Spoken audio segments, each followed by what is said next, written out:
Баяғыда ит пен мысықтай арбасқан ене мен келін бір үйде тұрады екен. Бір-бірін көргенде кірпідей жиырылып, түрпідей тиіседі екен. Келіннің берген асымен сөйлеген сөзін бұлай қойғанда, отырып тұрғаны да кемпірдің жүйкесіне әбден тиіп болыпты.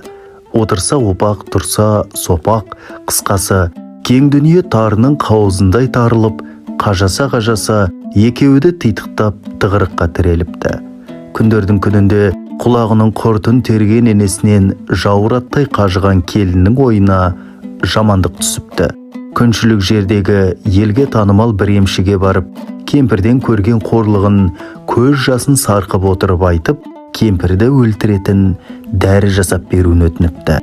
Көпті көрген қарт емші келіншекке бір құтты дәрі жасап беріпті де мынадай кеңес айтыпты.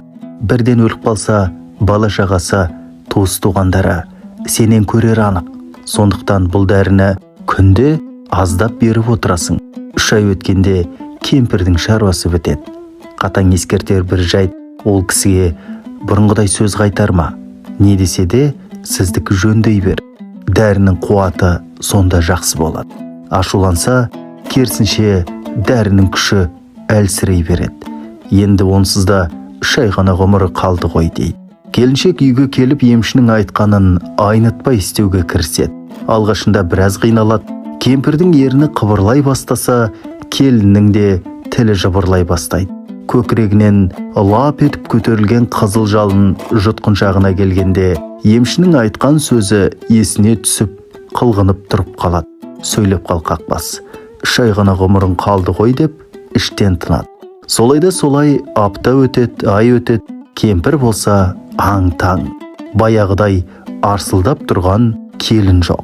Әй, әкел ананы, тарт мынаны деп қолды бір сілтесе болғаны, келін байғұс жерге салмақ түсірмей желеді.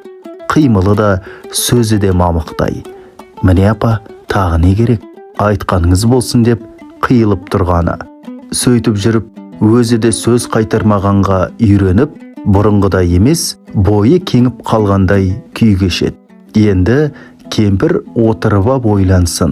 Мына сорлыға неге ұрса берім, сонша не жазып ет деп өзін кінәлай бастайды. Даусы бәсеңдеп, сөзі де жұмсара бастайды. Бұрынғы әдетінше қатқыл бастап қалған кей сөздерінің аяғын мінгірлеп өзі бәсейтеді. Бір күні кемпір келінін еркелете шақырып алады да, аузында өмір бақи баданадай қара құлып тұратын сандығын ақтарып, мынау білезік, мынау жүзік, бәрі сенікі. Мен оны көрге алып кетеді ғой дейсің бе? Тағып ал, көркейіп жүр қарғам деп елжірейді. Міне қызық, енесінің қылығына көңілі бордай босап қоя берген келіншек ауызғы бөлмеге атып шығып, қос білегін тізесіне қойып отыра кетеді. Қайран едем-ай, өлеріңді білгенің бе? Бұл не еткенің? Қадіріңді ғұмырыңның соңында бірақ білдім-ау. Бірақ ай қалғанда, бірақ ай деп бетім басып, ағыл тегіл жылайды. Содан кейін өкпесін қолына алып, өткендегі емшіге жүгіреді. Өзінің оңбай қателескенін айтып, әлгі ішірткіңіздің уытын қайтарып, енемді аман алып қалатын дәрі жасап беріңізші деп, жылап еңіреп етегіне оралады. Тартысы мол өмірде талай көйлек тоздырған әлгі емші келіншекті шынтағынан сүйеп орындыққа отырғызып қойып былай дейді. Мен берген дәрі кәдімгі су болатын. Адамға ешқандай зияны жоқ. Менің мақсатым орындалды. Енең Алланың берген жасын жасайды. Әзір өлмейді, бара ғой депті. Есі шыға қуанған келіншек бал-бұл жанып үйіне қарай асығыпты. Анаңның саған ренжіп кейде ұрысатыны есіңде ме? Сол анаң саған еш себепсіз ұрысушы ма еді? Не болмаса саған жамандық ойлағаннан ескертуді көп жасайтын бе еді? Дәл сол секілді енеңнің де ескертпелерін жылы қабылдап, түсіністік танып. Ең бастысы келіннің әрдайым кішірейіп жүру керегін ұмытпа. Енем өз қызындай көреді деп қатты босаңсыма. Сен бәрібір келінсің. Еркелігіңмен кез келген мінезіңді тек өз атанан ғана көтере алатынын байқағанда боларсың. Енесінің кемшілігін көрген келін өзінің туыстарына жат адамдарға айтудан алыс болған абзал. Жалпы үйдегі әңгімені сыртқа айту ешкімге абырой әкелмеген. Келін екі елдің ортасындағы көпір. Оның сәл ағат кеткен әңгімесі құдалардың арасына кірбің салады. Келін мен енені жарастыруда ер кісінің орны аса маңызды. Ол да екі адамды жарастыруда өтірік айтуға рұқсат берілгенін ескерсін.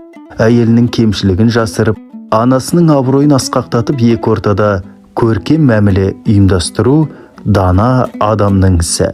Әйел өзіне берілген аманат екенін, ата-анасының разылығы Алланың разылығына жеткізетіндігін сезінген еркек екі тарапқа да қолынан келген көркем қатынасты жасай алады. Осы ретте отағасы әйел енесіне сыйлық жасай алу үшін арнайы қаражат бөліп қам-қарекетте болуы тиіс. 90 ауыз сөздің тобықтай түйіні келіндердің енесіне жасаған әр әрекеті өзінің енелік өмірінің кірпіші. Көркем келінге қол жеткізгісі келген әйел өз енесіне қолынан келген құрметті аямау керектігін түсіне алды деген сенімдеміз.